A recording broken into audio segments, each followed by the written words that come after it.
Vamos a hablar ahora sobre un tema que ha naturalmente conmovido al mundo católico, pero al conjunto de la sociedad, porque concierne a quien fuera arzobispo de Lima y cardenal de la Iglesia, Monseñor Juan Luis Cipriani. Naturalmente dejo constancia que lo conocemos aquí bien, porque ha trabajado en un programa con nosotros durante el tiempo en que se desempeñó como arzobispo. En mi caso particular lo conozco desde que estaba en el colegio, porque fue profesor mío cuando yo tenía 15 años de edad. Por eso tratamos de hablar con la mayor objetividad sobre esto, y lo que yo quiero comenzar destacando, bueno, hemos invitado a un jurista que se ha especializado en Derecho Canónico y ha estudiado eso durante 2 años en la Universidad San José, por entonces, que hoy ha vuelto a ser la Facultad Pontificia del Seminario, ¿no?, de Lima, el señor Alberto González Cáceres. Lo que yo constato es que tanto en el documento que publicó Monseñor Cipriani en respuesta al artículo del País el sábado pasado, él dice lo siguiente: aprovecho esta ocasión para manifestar mi rechazo y repulsa total a los abusos sexuales a menores y personas vulnerables, y reitero mi compromiso con la lucha de la Iglesia para erradicar esta lacra, siguiendo las indicaciones de Juan Pablo II, Benedicto XVI y el especial liderazgo del Papa Francisco, poniendo en el centro a las víctimas. Quiero subrayar eso, poniendo en el centro a las víctimas. Ese ha sido el sentido también del documento que ha sido publicado por el Opus Dei, que es la organización católica a la que él es miembro, Monseñor Cipriani, cuyo vicario en el Perú y responsable en el Perú, ha dicho que él lamentaba el no haber prestado debidamente atención a la denuncia, a la víctima, que como sabemos siguió su camino hasta el Vaticano por intermedio del nuncio de la época, Nicola Girasole, sobre el cual hay referencias en la carta de Monseñor Cipriani. Las víctimas también deben ser el centro, según el comunicado publicado por la Conferencia Episcopal, que se sesionó en días pasados para elegir a un nuevo presidente.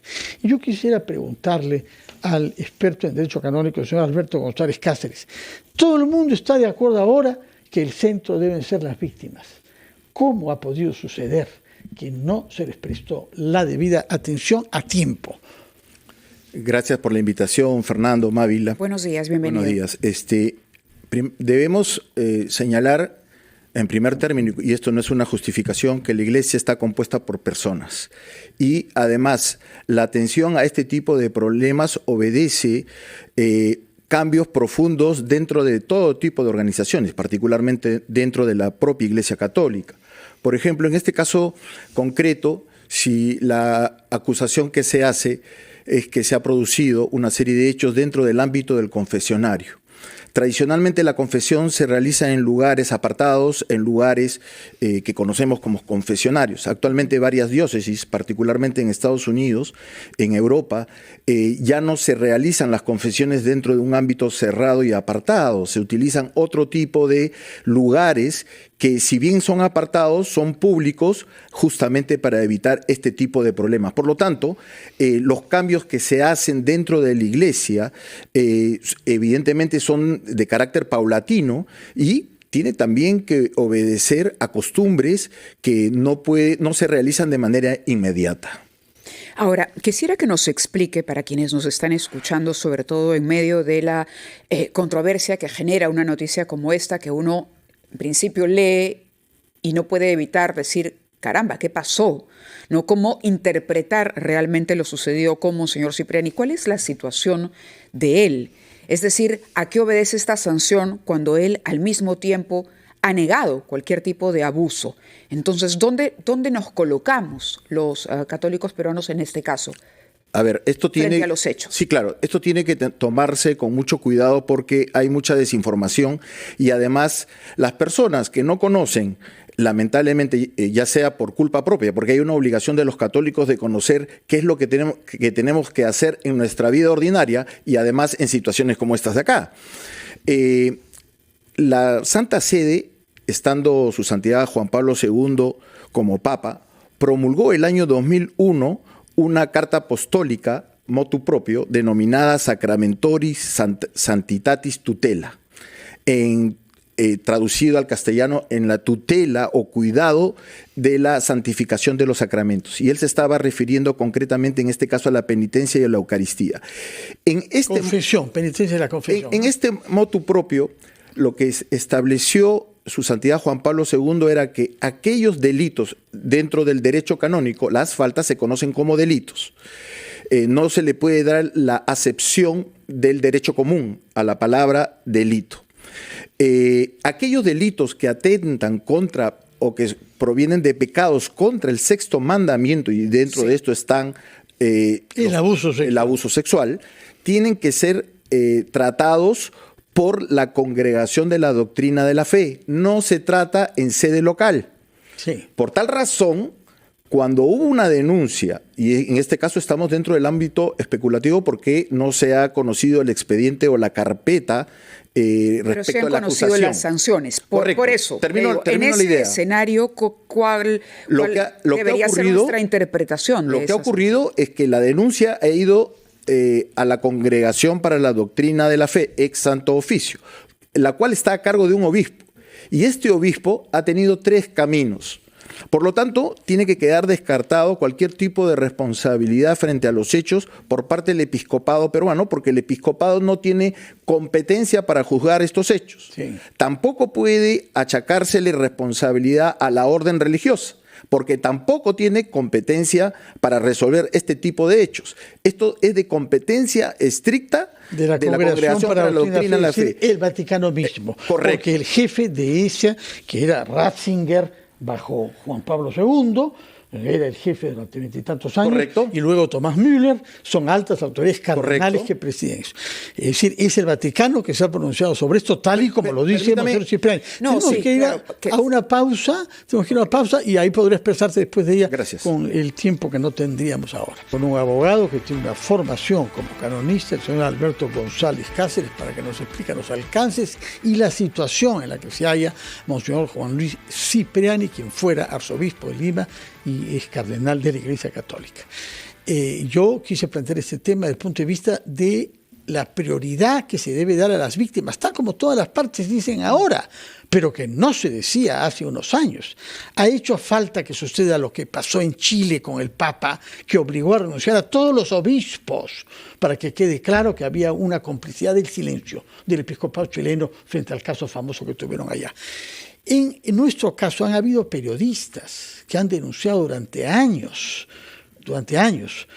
Para otros casos, no estoy hablando sobre el caso Cipriani, sobre todo Pedro Salinas y Paola Ugaz, por un libro que marcó los espíritus y que dio lugar a tremendas polémicas, terminaron por ser recibidos por el Papa, que quiso escucharlos personalmente. No tiene que ver con Cipriani eso, por cierto, lo recuerdo. Pero poco a poco hemos ido evolucionando hacia poner, como se dice ahora, en el centro de esta crisis a las víctimas. Y yo quisiera que nos dé su punto de vista como canonistas, cómo hacer en este caso para que las víctimas estén en el centro de esta crisis. El caso actualmente ya está bien marcado dentro de la propia Iglesia. No puede evitarse la sanción penal civil. Me explico, es decir, frente a una denuncia de esta naturaleza, también se tiene que recurrir al fuero común u ordinario, en este caso la justicia civil.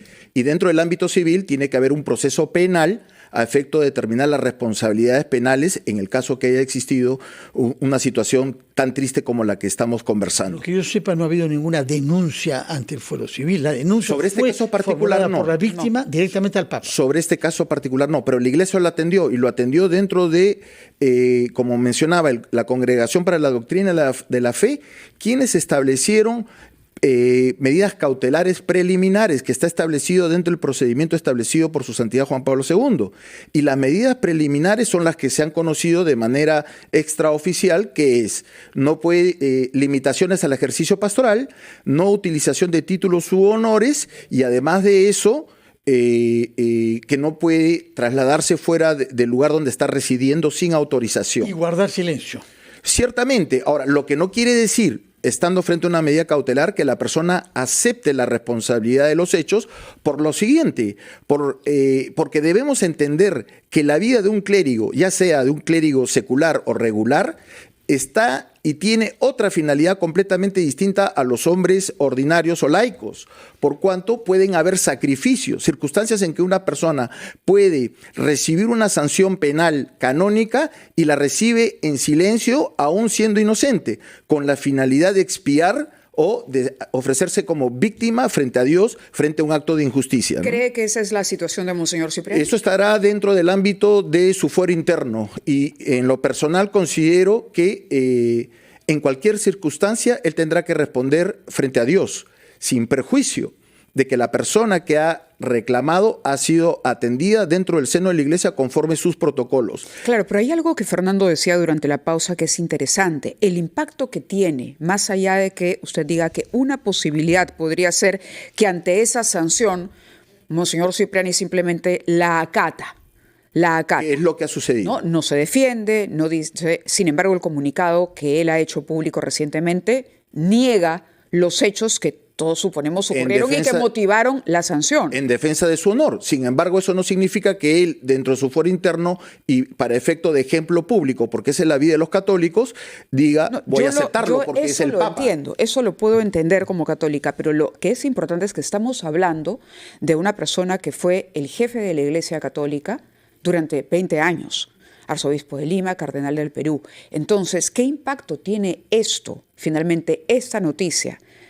Yo creo que... Porque si él acata, pero no responde y no se conoce al final la verdad. Él ha señalado, Mávila, un hecho importante. No he tenido un proceso. ¿Cómo miramos nosotros esto? Él ha señalado una cosa importante. No he tenido un proceso. Las medidas cautelares son eso, cautelares. Usted habla de medidas cautelares, Monseñor Cipriani habla de penas. Claro, dentro de las medidas cautelares se pueden imponer... Son sanciones. Se pueden imponer limitaciones. Correcto. En este caso, la finalidad de evitar la finalidad de evitar mayores daños a la comunidad, y así lo señala el motu propio de Juan Pablo II. Ahora, lo que dice Monseñor Cipriani mismo es que el nuncio apostólico comunicó verbalmente que la Congregación para la Doctrina de la Fe me había impuesto una serie de penas, no dice medidas cautelares, limitando mi ministerio sacerdotal y pidiendo que tuviera una residencia estable fuera del Perú.